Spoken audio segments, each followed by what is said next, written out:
My name is Eleanor. I am 66 years old. And what I am about to tell you changed my life forever. The funeral of my husband, Arthur, was the quietest day of my existence. There, beside his grave, I received a text from an unknown number that chilled me to the bone.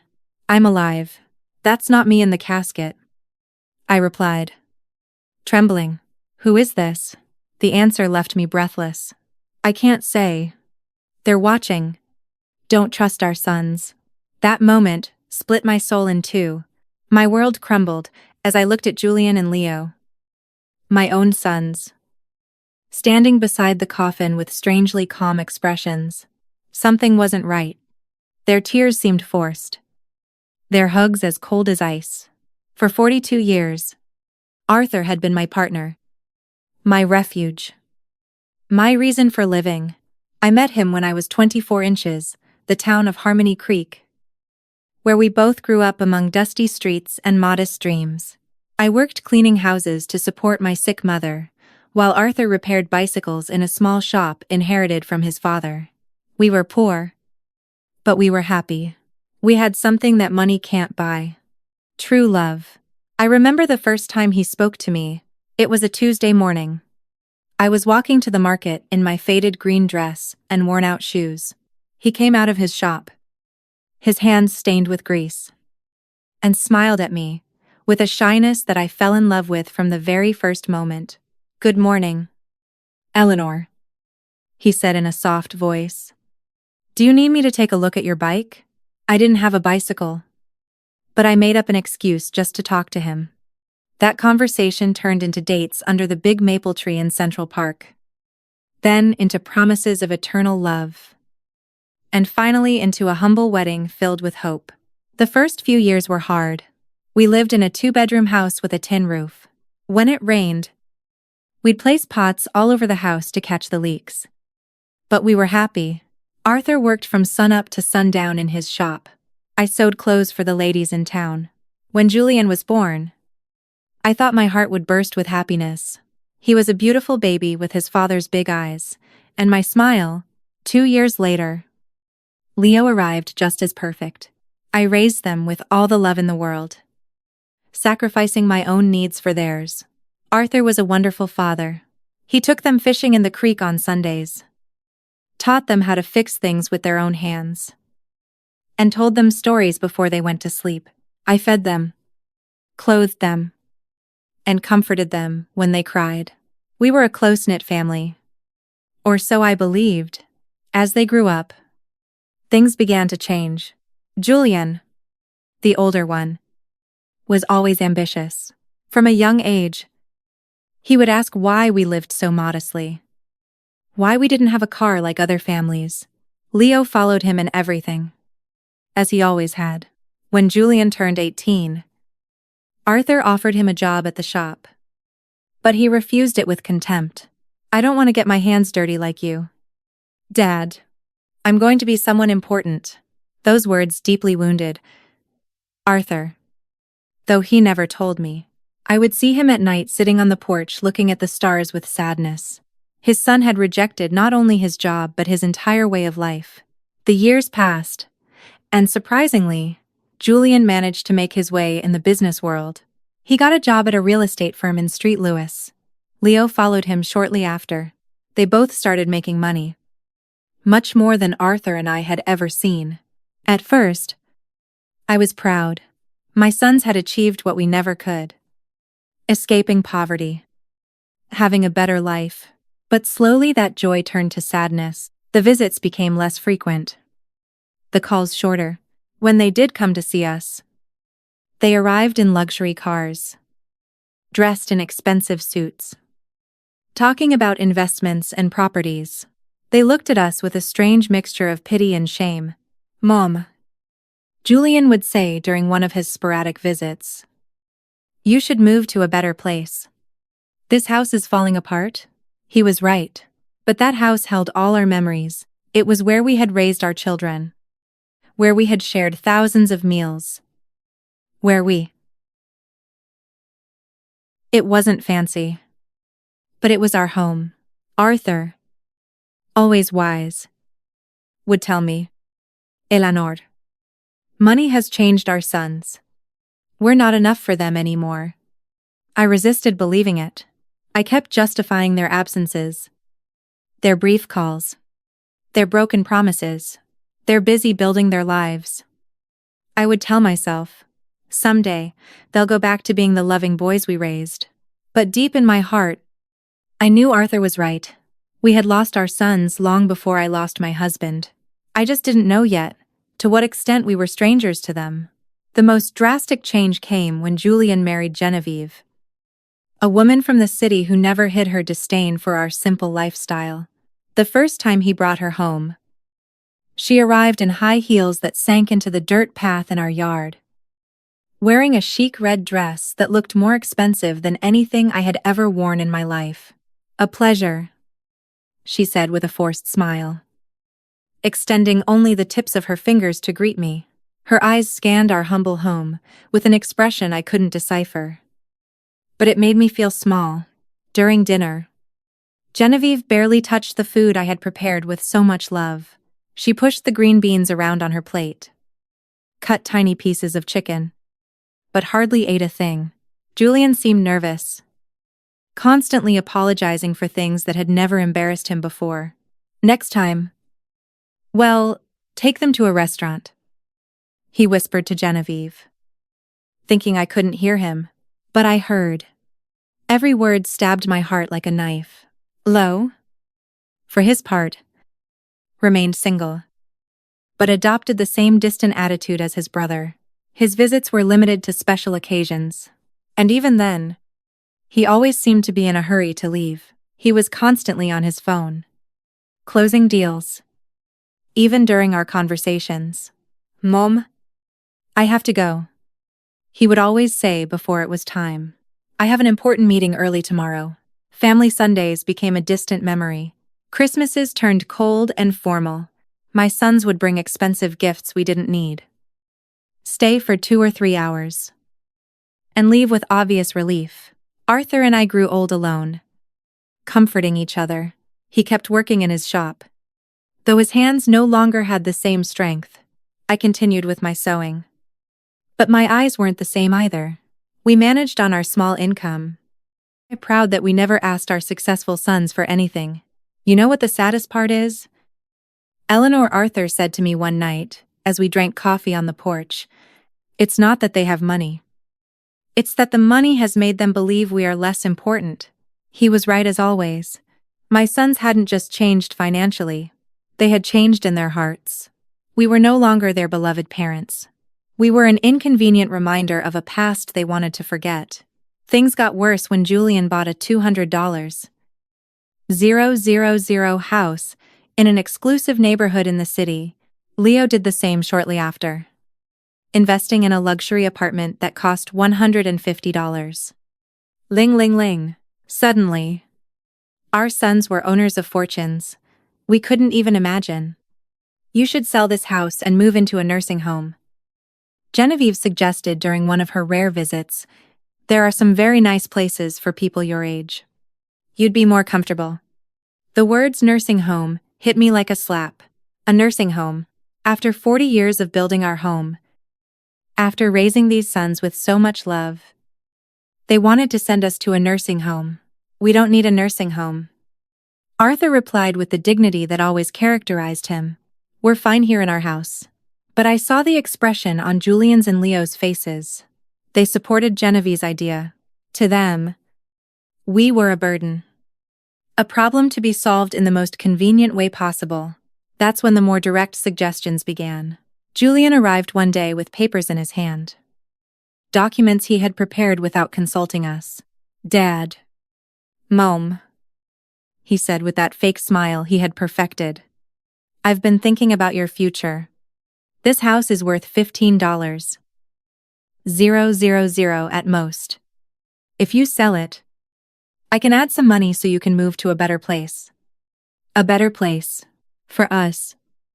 There was no better place than the home where we had been happy for decades. But Julian didn't understand that. For him, everything came down to numbers, to monetary value. Besides, he continued. I think Dad should retire from the shop. He's 70 years old already. It's time to rest. Arthur looked at him with infinite sadness. Son, work isn't a burden for me. It's what keeps me alive.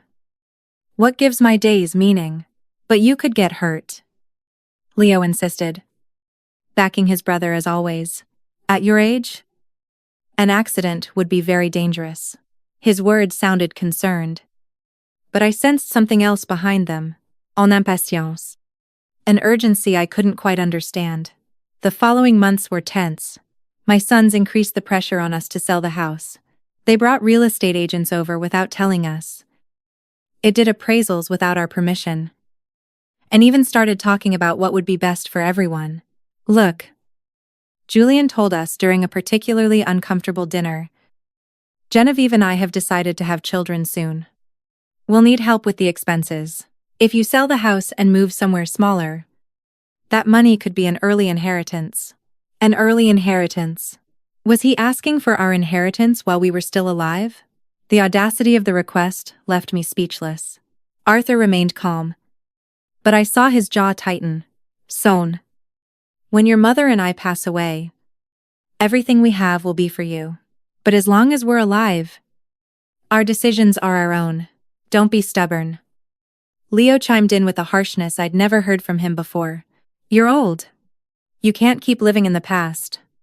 That night, after they left, Arthur and I stayed up talking until dawn. For the first time in our marriage, we discussed the possibility that our sons were not the people we thought we had raised. Something is wrong. Elle est janor, my husband told me, with a worry I had never seen in his eyes before. This isn't just ambition or impatience. There's something darker behind all this pressure. I didn't know how deeply accurate his words were. I didn't imagine that my own sons were planning something that would change our lives forever. I didn't know that the tragedy to come would not be an accident of fate, but a carefully orchestrated conspiracy by the two people I trusted most in the world. The last normal conversation I had with Julian was 3 weeks before Arthur's death. He came alone, without Genevieve, with a more serious expression than usual. Mom, he said, sitting at the kitchen table where he had eaten breakfast so many times as a child. I want you to know that no matter what happens, Leo and I will always take care of you. His words reassured me at the time, but now, remembering them beside Arthur's grave, they send shivers down my spine. Why did he say, no matter what happens? What did he know that I didn't? The accident that changed everything happened on a Tuesday morning. Arthur had left early for the shop, as he did every day for over 40 years. I was in the kitchen preparing his favorite lunch, pot and mashed potatoes, when the phone rang with an urgency that froze my blood. Is this Mrs. Eleanor? A strange voice asked. This is General Hospital. Your husband has had a serious accident. You need to come immediately.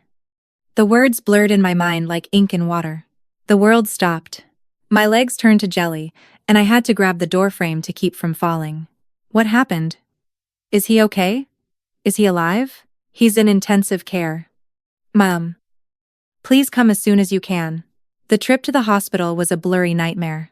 My neighbor Sadi had to drive me because I was shaking so much. I couldn't even hold the keys. The whole way, my mind refused to process what was happening. Arthur was careful, meticulous in his work. How could this have happened? When we arrived at the hospital, Julian and Leo were already there. That struck me as odd, because no one had called them yet. At least not me. But in my desperation, I didn't give the detail much thought. Mom, Julian said, hugging me with a force that felt genuine. Dad is in bad shape. The doctors say one of the machines at the shop exploded. He has severe burns and head trauma. Leo's eyes were red, but something in his expression seemed strange. He looked more nervous than sad, like someone waiting for important news, rather than someone grieving for his father. Can we see him? I asked desperately. Only immediate family. One at a time. And for 5 minutes max, the nurse explained. When I entered that intensive care room, my heart sank. Arthur was connected to a dozen machines, with bandages covering much of his face and arms. I barely recognized him. His breathing was labored. Artificial. Maintained by constantly beeping devices. I approached his bed and took his hand. The only part of his body that seemed untouched. Arthur. My love. I'm here. Everything is going to be okay. You're going to recover, just like you always do. For a moment, I felt him lightly squeeze my hand. His eyes moved behind his closed eyelids. He was fighting. My warrior was fighting to come back to me. The next 3 days were the longest of my life. I practically lived at the hospital. Sleeping on the uncomfortable chairs in the waiting room, Julian and Leo took turns, keeping me company. But they always seemed more interested in talking to the doctors than in comforting their father. I overheard fragmented conversations that I couldn't fully understand at the time. Leo asking about health insurance, about the costs of treatment. Julian on the phone talking about life insurance policies and beneficiaries. Mom, Julian told me on the second day. We've reviewed Dad's insurance. He has a $50,000 life insurance policy. There's also a work accident policy that could cover up to $75,000 more. Why was he talking to me about money when Arthur was still fighting for his life? Why was he worried about insurance instead of his father's recovery? I don't care about the money, I answered harshly. I just want your father to get better. Of course, Mom, he said, but I saw something in his eyes I didn't like. A coldness. A calculation at work while his father was dying. On the third day, the doctors gave us the most devastating news of my life. Dr. Evans, an older man with a compassionate expression, gathered us in a small office. Mrs. Eleanor, he began in a gentle voice. Your husband's condition is critical. The burns have become infected, and the head trauma is more severe than we initially thought. We need to be realistic about his chances. What does that mean? I asked. Though my heart already knew the answer. It means we must prepare for the worst. Your husband is in a medically induced coma. We could keep him alive indefinitely. But his quality of life, well, it's very unlikely he will ever regain consciousness. The world crumbled around me. 42 years of marriage. A whole life built together. And now, they were telling me it was fading away, like smoke. We want to try everything, I said through sobs. No matter the cost. No matter how long it takes. But Julian exchanged a look with Leo that deeply unsettled me. Mom, Julian said in a voice trying to sound sympathetic. We have to be practical. Dad wouldn't want to live like this. He always said he never wanted to be a burden to anyone. A burden. I exploded with a fury I didn't know I had. He's your father. He's not a burden. He's the man who raised you. Who worked his whole life to give you the best. We know. Mom, Leo intervened. But we also have to think about you. The medical expenses are going to be enormous. They could wipe out all your savings. Again. The money. Always the money. My husband was dying, and they were calculating costs. That night, alone in the hospital room, I held Arthur's hand and spoke to him as if he could hear me. My love, I don't know what to do. The doctors say there's no hope. But I can't let you go. I can't imagine my life without you. It was then that something happened that still gives me goosebumps. His fingers moved slightly, squeezing mine with an almost imperceptible strength. His lips moved as if he were trying to say something. But no sound came out. I desperately called the nurses. He's responding. He's trying to talk. But by the time they arrived, Arthur had returned to his previous state. The nurse checked the monitors and shook her head. Sometimes involuntary muscle spasms occur. Mom, it doesn't mean he's conscious. But I knew what I had felt. Arthur had tried to communicate with me. He had fought to tell me something important. 2 days later. In the early hours of Friday morning, the machine's alarms blared. The lights flashed. Nurses rushed toward Arthur's room. I was dozing in the hallway when the commotion woke me. No. No. No. I screamed, running toward the room. The doctors worked for 40 minutes trying to resuscitate him. But it was useless. At 4:37 inches the morning, Arthur was officially declared dead. The pain I felt in that moment was physical. As if my heart had been ripped from my chest, I collapsed beside his bed, hugging his still warm body, refusing to accept that he was gone forever. Julian and Leo arrived at the hospital an hour after their father's death. They seemed prepared, as if they had been waiting for the call. They brought papers, documents, phone numbers for funeral homes. We've already spoken with the Harmony Creek Funeral Home, Julian told me while I was still crying, inconsolably. They can pick up the body this morning. We also contacted the insurance company, Leo added. The claims process has already been started. How could they be so efficient? So organized. So cold, just an hour after losing their father. Something wasn't right. But my grief was so intense that I couldn't think clearly. The funeral was scheduled for the following Monday. Julian handled all the arrangements without really consulting me. He chose the simplest casket, the briefest ceremony, as if he wanted to get it all over with as quickly as possible. It's what Dad would have wanted. He told me when I confronted him for not including me in the decisions. Something simple, without any fuss. But Arthur deserved better than this indecent rush to bury him and forget him. The day of the funeral was overcast and cold, as if the sky itself was weeping for Arthur. I wore my only black dress, the same one I had worn to my mother's funeral years ago. My hands were shaking so much that Sadie had to help me with the small buttons on the back. Be strong, Eleanor, my dear friend, whispered as she carefully combed my hair. Arthur would want to see you strong. But I didn't feel strong. I felt empty, like a shell without a soul. 42 years of marriage cannot be buried so easily. Every object in the house reminded me of him. His coffee mug on the table, his tools in the yard, his pillow that still held his scent. When we arrived at the cemetery, I was surprised by how few people had attended. I expected to see more of Arthur's friends from the shop, more neighbors, more acquaintances. But it was just Julian, Leo, Genevieve, Sadie, me, and the pastor. For a man who had lived 70 years in the same town, who had helped so many people, the funeral seemed strangely empty. Where are the people from the shop? I asked Julian. We didn't want to bother anyone, he replied quickly. Dad was a private person. He would have preferred something intimate. But that wasn't true. Arthur loved his community. He cared about his neighbors. He would have wanted them to come say goodbye. Why had Julian decided to make everything so secret, so rushed? During the ceremony, I watched my sons with a strange emotional disconnect. Julien voit solemn, appropriate expression, but his eyes constantly flickered to his watch. Leo seemed restless, as if he had more important things to do.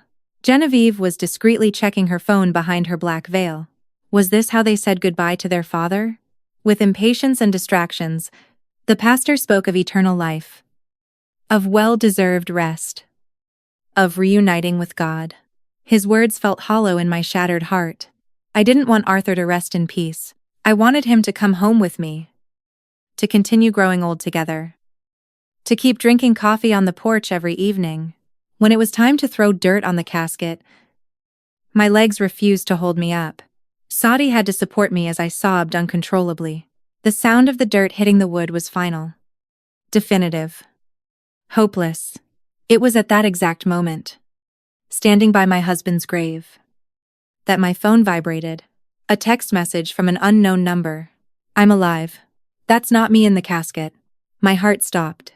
The letters danced before my eyes as if they were a hallucination. Was I losing my mind from grief?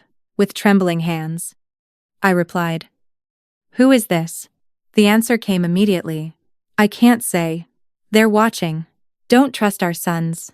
The phone fell from my hands as if it were on fire. Sadie bent down to pick it up, But I stopped her abruptly. I couldn't let anyone else see those messages. Not until I understood what was happening. Are you okay? Mom, Julian asked. Approaching with a concerned expression, I looked at him intently, trying to find some clue in his face. His eyes seemed sincere, but now, every gesture, every word, every expression felt suspicious. I'm fine. I lied. Putting the phone back in my purse, I need to go home. During the ride back, I couldn't get those messages out of my mind. Was it possible someone was playing a cruel joke at the worst moment of my life? Or was there really a possibility that Arthur was alive? But if he was alive, who had we just buried? And if he wasn't alive, who knew enough details about our lives to write something so specific about our sons?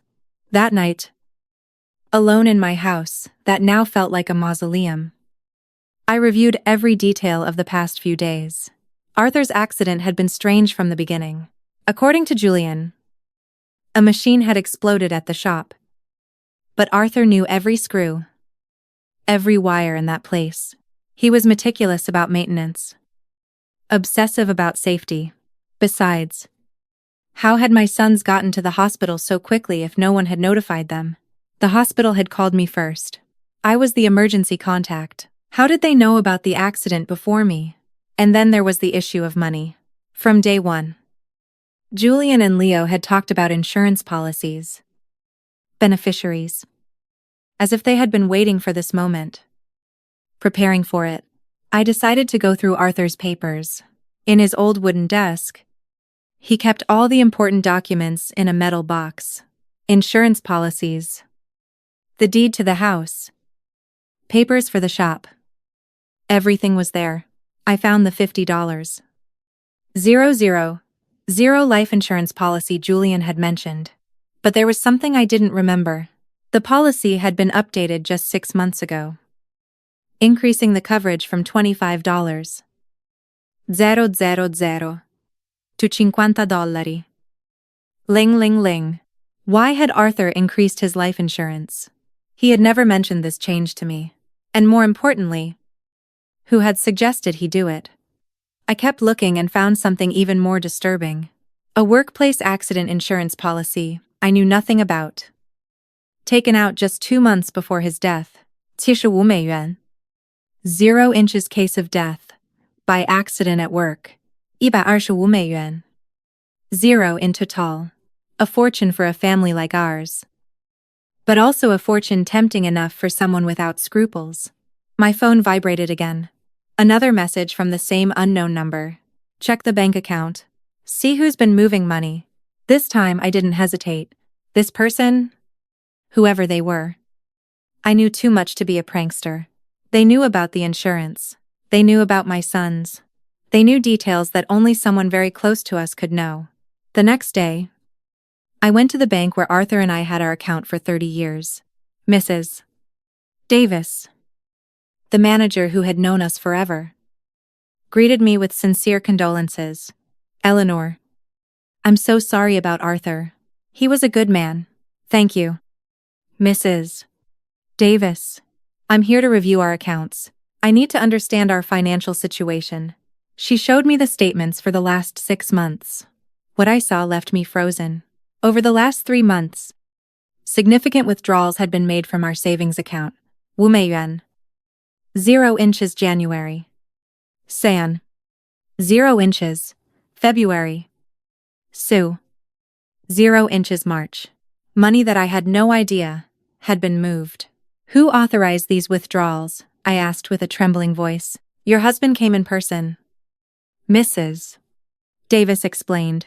He said he needed the money for repairs at the shop, but I handled the household finances. I knew exactly how much money we had, and how much we spent.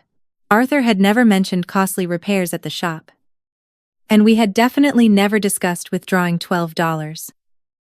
000 from our savings. Do you have the signatures for these withdrawals? I asked. She showed me the slips. It certainly looked like Arthur's signature, but something about the handwriting seemed off. Too shaky. Too uncertain for his usually firm, clear hand. Mrs. Davis, I asked, my heart pounding. Did he come alone to make these withdrawals, or was someone with him? She thought for a moment. Now that you mention it, I think once or twice he came with one of your sons. Julien, I believe. He said he was helping with the paperwork because Arthur had trouble reading the documents without his glasses. Julien, my son had been involved in money withdrawals I knew nothing about, using his father's tired eyes as an excuse. But Arthur saw perfectly fine with his glasses, which he never took off during the day. That afternoon, as I looked over the bank slips again and again, I received another message. The insurance was their idea. They convinced Arthur he needed more protection for you. It was a trap. I could no longer deny the evidence piling up in front of me.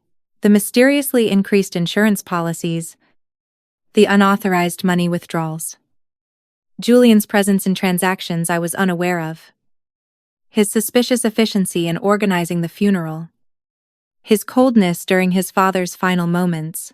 But the question that terrified me was, if they had really planned Arthur's death, how had they done it?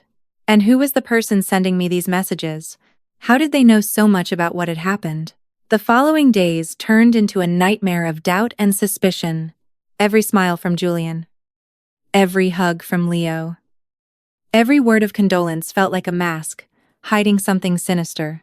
But I needed more proof before I could accept a truth as horrifying as the one forming in my mind.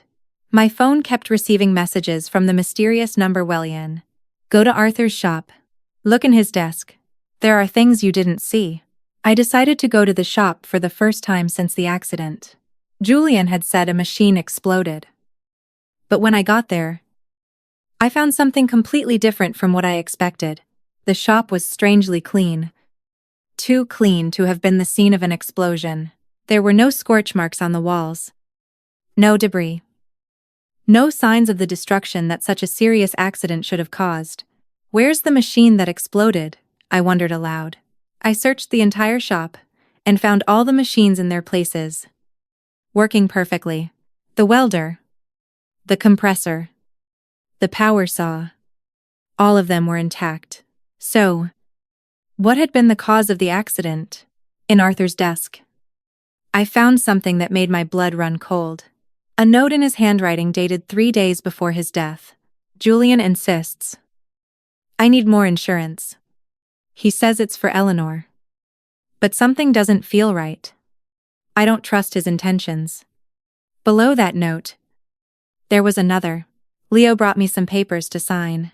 He says they're to modernize the shop. But I don't understand what it's about. Why such a rush? My husband had been suspicious. He had sensed that something wasn't right with our son's behavior. But he had died before he could tell me. I kept searching and found a sealed envelope with my name on it. I opened it with trembling hands. It was a letter from Arthur. My dearest Eleanor, if you are reading this, it means something has happened to me. In recent months, I've noticed strange changes in Julian and Leo. They are too interested in our money, in the insurance, in us selling the house. Genevieve is putting a lot of pressure on them. Yesterday, Julian told me I should be more concerned about my safety, because at my age, any accident could be fatal. I don't know why, but those words sounded like a threat. I love you, Eleanor. If something happens to me, don't blindly trust anyone. Not even our sons. The letter fell from my hands. Arthur had foreseen his own death. He had seen the signs that I, blinded by motherly love, had ignored. That evening, Julien came to visit. He arrived with a bottle of wine and a smile that now seemed completely fake. Mom, I've been thinking about your future, he said, pouring himself a glass without asking if I wanted one. The insurance money is already being processed. It will be $125. Ling ling ling. How do you know the exact amount? I asked, feigning innocence. Well, I helped Dad with the insurance paperwork. He wanted to make sure you had enough money to live comfortably. Ali. Arthur had never wanted to increase the insurance. According to his own note, he had been pressured by Julian. And what do you think I should do with that money? I asked, carefully watching his reaction. His eyes lit up with a glint that gave me chills. You could buy a smaller, more comfortable house. Or better yet, move into a good nursing home where you'll have company and medical care. Leo and I could manage your money to make it grow. Manage my money. We just want to take care of you. Mom, at your age, it's easy to get scammed or make bad financial decisions. We know about investments, about business. We could triple that amount in a few years. Triple my money, or make it disappear into their own pockets. Let me think about it. I told him. That night, I received another message. Tomorrow, go to the police station. Ask for the report on Arthur's accident. There are contradictions you need to know about. The next day, I went to the local police station. Sergeant Miller, who had known Arthur for years, greeted me kindly. The report on my husband's accident, I asked with a confused expression. Which accident? Mrs. Eleanor? The one at his shop. When the machine exploded, the sergeant checked his files and shook his head. We have no report of an explosion at Arthur's shop here. In fact, we have no report of a workplace accident involving your husband at all. I felt the world sway beneath my feet. But my son said it was an accident at the shop. That's why he was in the hospital. Mrs. Eleanor, your husband arrived at the hospital on Tuesday morning. But not because of a workplace accident. According to the medical report I have here, he arrived unconscious with symptoms of poisoning. The doctors found traces of methanol in his blood, an amount sufficient to cause blindness, brain damage, and eventually death. The hospital should have informed you of this. It hadn't been an explosion. It hadn't been a workplace accident. Someone had deliberately poisoned my husband. Why didn't anyone tell me this? I asked, my voice breaking. The immediate family members who signed the hospital papers requested that the information be kept confidential to avoid unnecessary speculation. They said, you were too emotionally fragile to handle the technical details. Immediate family members, Julian and Leo, they had hidden the true cause of Arthur's condition, invented the story of the explosion, and manipulated everyone, including me, to cover up a murder. Mrs. Eleanor, the sergeant continued, if you have suspicions about the circumstances of your husband's death, we could open a formal investigation. I had more than suspicions. I was certain that my own sons had murdered their father for money. That afternoon, Leo came to the house with a bouquet of flowers and the same fake smile as Julian. How are you? Mom, you look tired. I'm fine. I lead. Watching his every move with a new perspective, just thinking about the future. It's good that you're thinking about that. Julian and I have been talking. We think you should sell the house soon while the real estate market is fresh. Why the rush? Well, old houses lose value quickly. And you need the cash, the funeral expenses, the outstanding medical bills. More lies. The funeral had been cheap, almost insultingly so. And there were no outstanding medical bills because the hospital insurance had covered them. Leo, I said, looking him straight in the eye, you knew your father didn't die from a workplace accident. For a fraction of a second, I saw panic in his expression. But he recovered quickly. What are you talking about? Mom, I went to the police station. There's no report of an explosion at your dad's shop. This time, the panic was more evident. Mom, you shouldn't be doing these things. They'll confuse you. The grief is affecting you. Is the grief affecting me? Or have you both been lying to me? He stood up abruptly, spilling the coffee I had served him. I think you need to rest. We'll talk when you're calmer. He left quickly, but not before making a phone call in the yard. Although I couldn't hear the words, the tone was urgent. Worried. That night, I received the most revealing message yet. They're coming together tomorrow. They're going to try to convince you that you're crazy.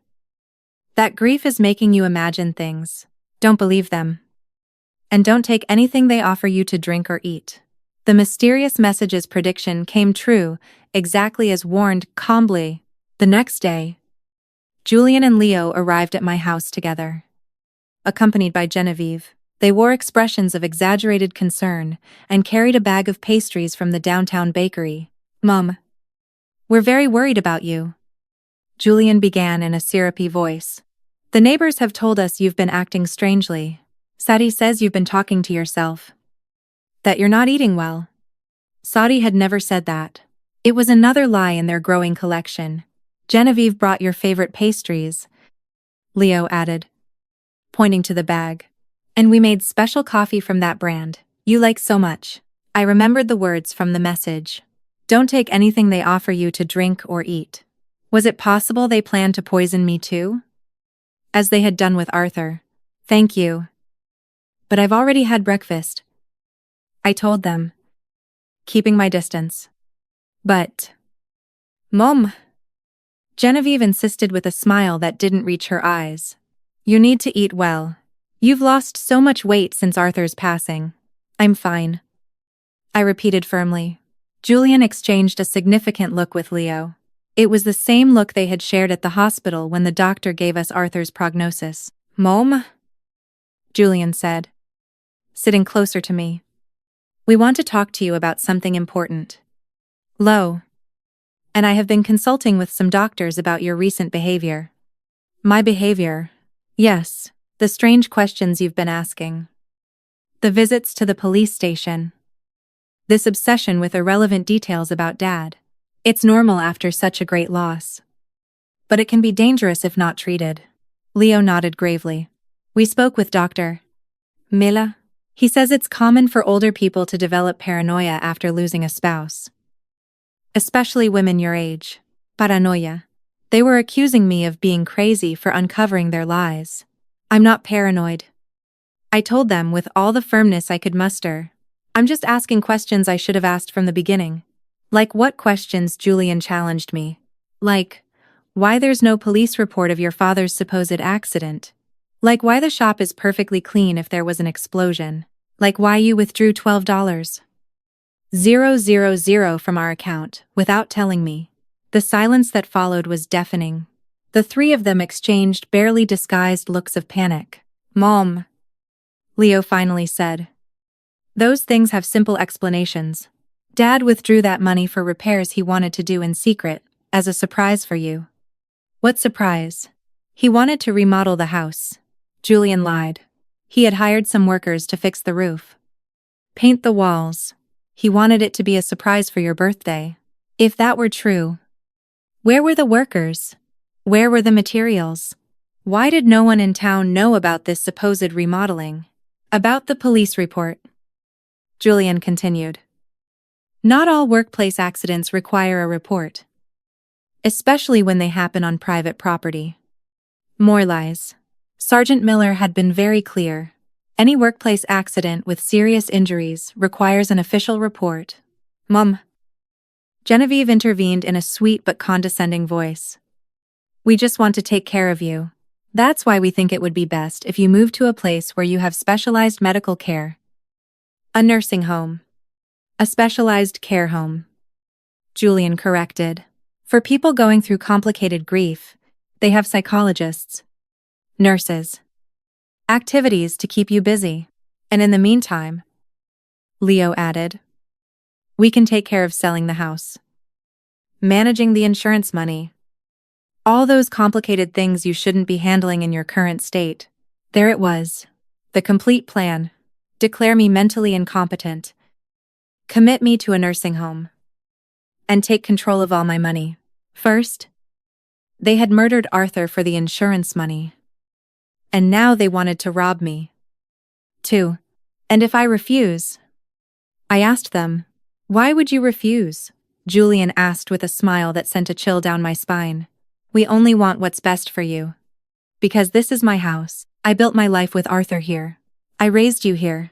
"Mom," Leo said with an exaggerated sigh, "you can't live in the past forever. That is gone.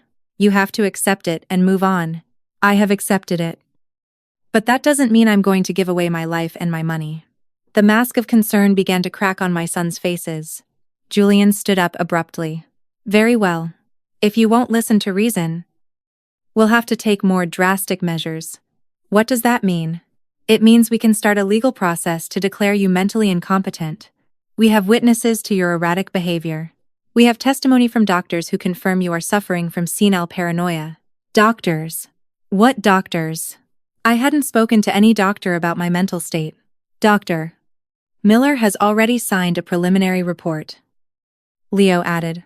He says that based on our descriptions of your behavior, it's likely you need specialized care. A doctor who had never examined me had signed a report on my mental state based solely on what my sons had told him. How much had it cost them to buy that fake evaluation? So, you can cooperate voluntarily, Julian continued. Or, we can do it the legal way. But one way or another, you are going to get the help you need. It was a direct threat. If I didn't hand over my money voluntarily, they would use the legal system to steal it.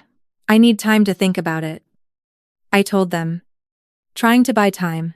Of course, Genevieve said with her fake sweetness. But not too much time. For your own good. After they left, I sat in my kitchen, trembling with rage and fear.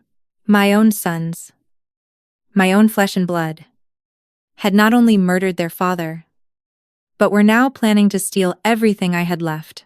That night, the phone vibrated with a message longer than the previous ones. Eleanor. My name is Vincent Hayes.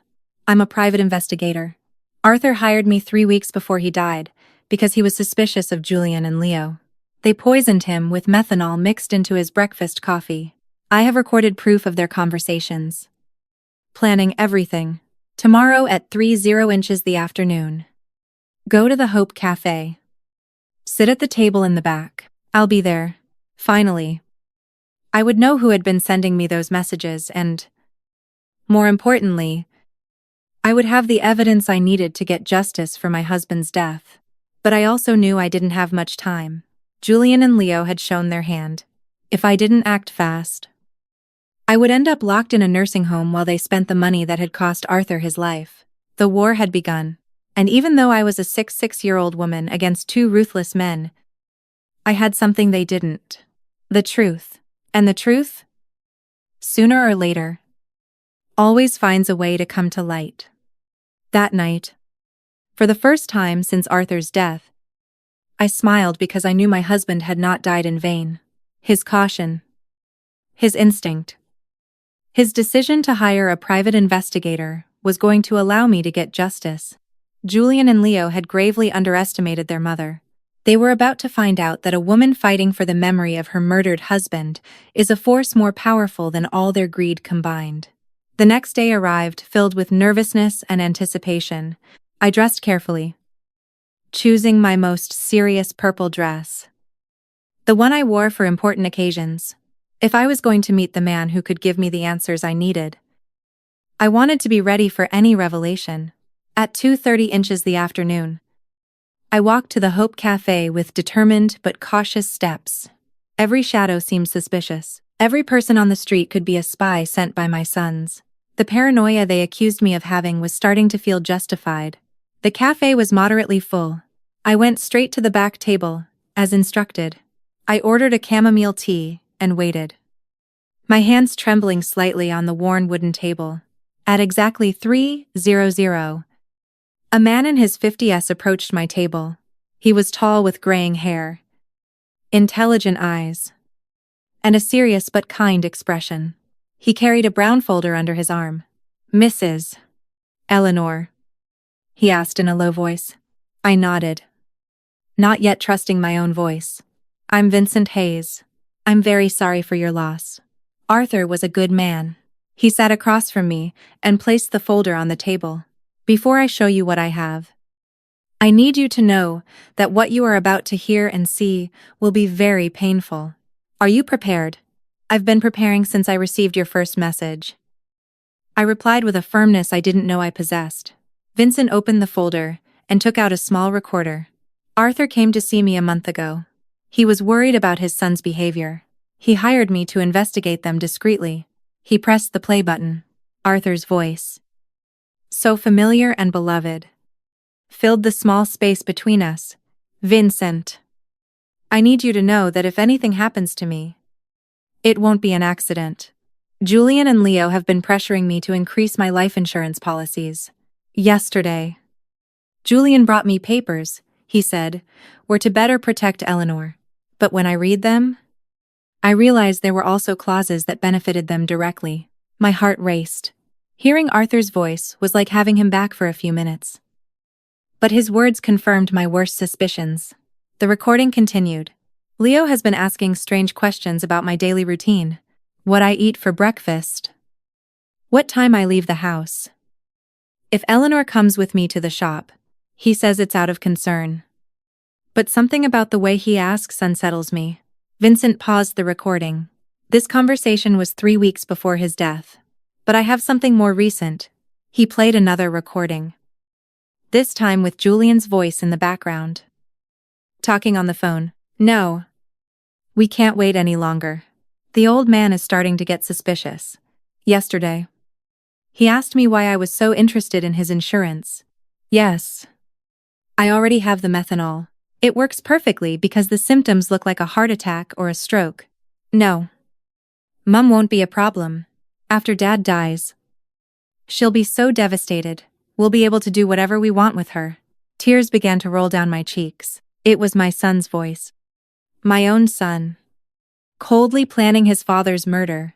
There's more, Vincent said softly. This recording is from the day before Arthur's death. A new recording began. This time it was Leo speaking to someone.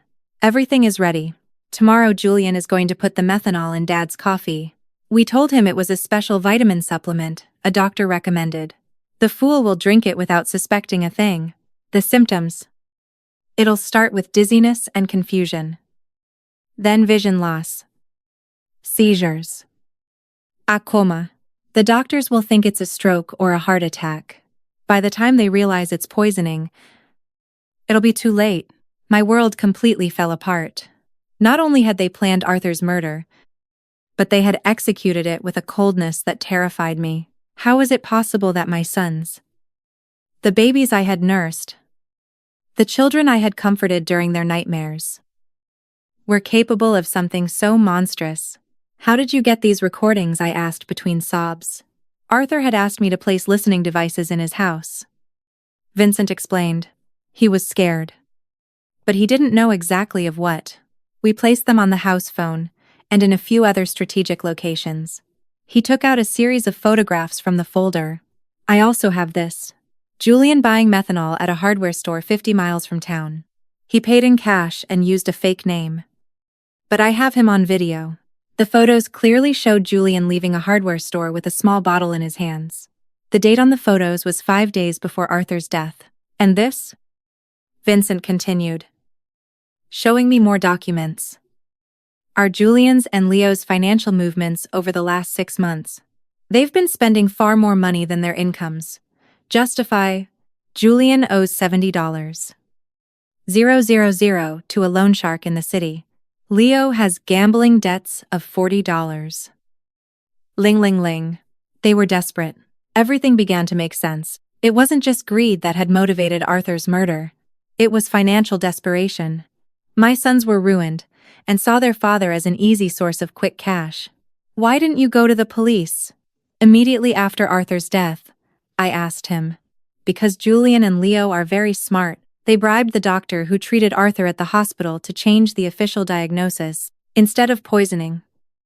The death certificate says cardiac failure due to complications from a workplace accident.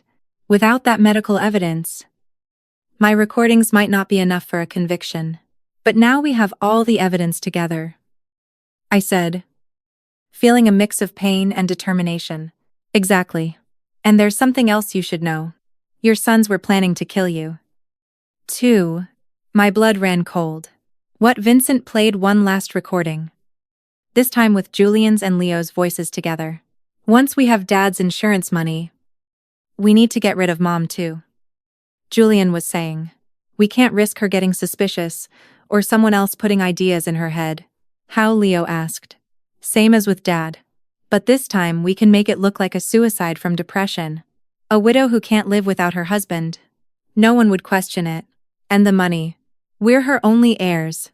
Everything would be ours. The house. The savings. The insurance money. Almost $200. Zero in total. The recording stopped. I was shaking uncontrollably. My sons had not only murdered their father, but they were planning to murder me as well. All for money. Mrs. Eleanor. Vincent told me gently, I know this is devastating, but we have enough evidence for them to pay for what they did. What should we do now? I asked, wiping my tears. First, we need to go to the police with all this evidence. Sergeant Miller is an honest man. He's not involved in any corruption. Second, we need to act fast. Your sons are planning to have you declared mentally incompetent tomorrow. If they succeed, it will be much harder to proceed legally. Tomorrow. Yes. I intercepted a phone conversation this morning. They are meeting with Judge Franklin at 10:00 the morning to start the incompetency proceedings. I stood up from the table with a determination I hadn't felt in weeks. Then we have to act tonight. Exactly. Vincent confirmed. But before that, there's one more thing I want to show you. He took out one last photograph from the folder. In it, Arthur was seen leaving a medical clinic I didn't recognize. 3 days before he died. Your husband went for a full medical checkup at a clinic in the city. The results show he was perfectly healthy. No signs of heart disease. Normal blood pressure. Everything perfect. This definitively proves that his death was caused by poisoning, not by natural health problems. That was the final piece of evidence we needed. Arthur had been a healthy man, murdered by his own sons. Vincent, I said, taking his hand. Thank you for fulfilling your promise to my husband. Now, let's get justice. That same evening, Vincent and I went straight to the police station. Sergeant Miller was working the night shift that week, which was perfect for our purposes.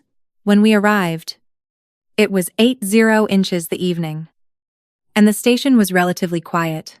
Sergeant Miller, I said with a firm voice, I need to file a formal complaint for the murder of my husband. Arthur. The sergeant looked at me in surprise. Murder, Mrs. Eleanor. The death certificate states he died from cardiac complications after a workplace accident. The death certificate is fake. I replied, placing Vincent's folder on his desk. My husband was deliberately poisoned with methanol by our own sons. Over the next 2 hours, Vincent and I presented all the evidence, the audio recordings, the photographs of Julian buying methanol, the bank documents showing the unauthorized withdrawals, Arthur's medical results proving his perfect health, and finally the recorded conversations where my sons confessed to both their father's murder and their plans to kill me. Sergeant Miller listened to each recording with an increasingly grave expression. When we finished, he leaned back in his chair and shook his head in disbelief. This is monstrous, he muttered. Are you sure you want to proceed with this? Mrs. Eleanor, once we arrest your sons, there's no going back, Sergeant. I replied with all the dignity I could muster. Those men murdered my husband in cold blood for money. They were planning to murder me too. They are no longer my sons. They are criminals who must pay for their crimes. We will need the medical examiner to exhume Arthur's body to confirm the presence of methanol. The sergeant explained. Are you prepared for that? Do whatever is necessary. I replied without hesitation. Sergeant Miller immediately called the district attorney. Despite the late hour, the severity of the case brought the DA to the station in person. After reviewing all the evidence, he immediately authorized the arrest warrants for Julian and Leo. We'll proceed at dawn, the DA explained. We need to secure all the evidence before they can destroy anything. Vincent walked me home that night. Are you sure you'll be okay alone? He asked with concern. I'll be fine, I replied. After everything I've discovered, I'm no longer afraid. I have justice on my side. I couldn't sleep that night. I sat in the kitchen looking at the photographs of Arthur we had on the walls. For the first time since his death, I didn't feel only pain. I felt a strange mix of sadness and satisfaction, knowing that soon there would be justice for his murder. At 6:00 the morning, my phone rang. It was Julian. "Mom? I need you to come to Leo's house immediately. Something terrible has happened." "What happened?" I asked, feigning concern. "It's better if I explain in person. Please come quickly." I knew it was a trap. After hearing the recordings the night before, I knew they were planning to accelerate their plans to get rid of me, but I also knew the police were already on their way to arrest them. "I'm on my way." I lied. Instead of going to Leo's house, I stayed in my kitchen waiting. At 7:30 the morning, I saw from my window several police cars heading in different directions toward my son's houses. My phone rang repeatedly over the next hour. First Julian, then Leo, both with increasingly desperate voices asking where I was, but I didn't answer any calls. Julian's and Leo's lawyers tried to present a defense based on desperate circumstances and external influences, but the evidence was overwhelming. The recordings didn't lie. The bank documents didn't lie. The forensic evidence of methanol in Arthur's body didn't lie. When it was my turn to testify, I walked to the stand with trembling legs, but a clear mind. I had waited for this moment for months. "Mrs. Eleanor," the prosecutor asked me, "can you tell us what your relationship with your sons was like before your husband's murder?" "I thought I had a good relationship with them," I replied, looking directly at Julian and Leo. "I raised them with love. I sacrificed everything for their well-being. Their father worked from sunup to sundown to give them the best we could. I never imagined that love and sacrifice would become the reason for our murder. At any point, did you suspect they might harm your husband?" "No. That's the most painful part of all of this. I trusted them completely. When they told me Arthur had an accident at his shop, I believed them. When they organized the funeral so quickly, I thought they were being efficient in their grief. I never imagined they were covering up a murder." Julian bowed his head during my testimony. Leo looked at me defiantly, but I saw tears in his eyes. Too late for tears. Too late for regret. The most dramatic moment of the trial came when the prosecutor decided to play the full recording of the conversation where they planned my own murder. Julian's voice filled the courtroom. "Once we have Dad's insurance money, we need to get rid of Mom too. We can't risk her getting suspicious." A murmur of horror swept through the audience. Several people turned to look at me with expressions of disbelief and compassion. "How did you feel when you heard this recording for the first time?" the prosecutor asked me. I realized that I had lost both of my sons long before I lost my husband. I answered, my voice breaking but firm. "The babies I nursed, the children I comforted during their nightmares, had died and been replaced by two strangers capable of any cruelty for money."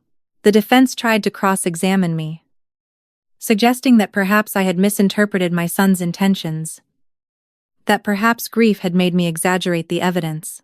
But the recordings spoke for themselves.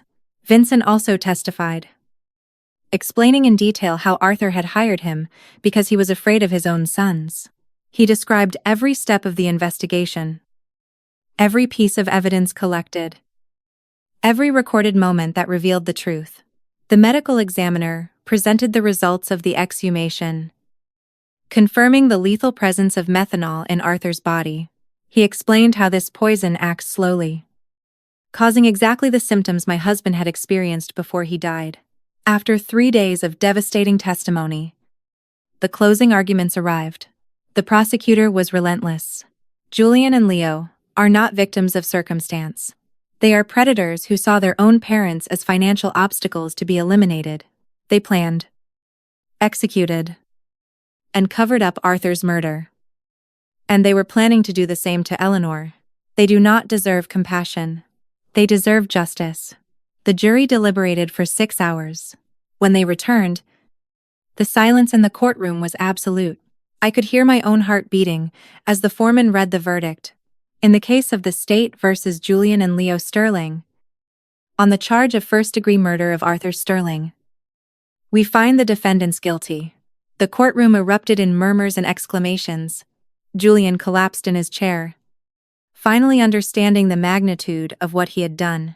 Leo remained rigid, staring straight ahead without expression.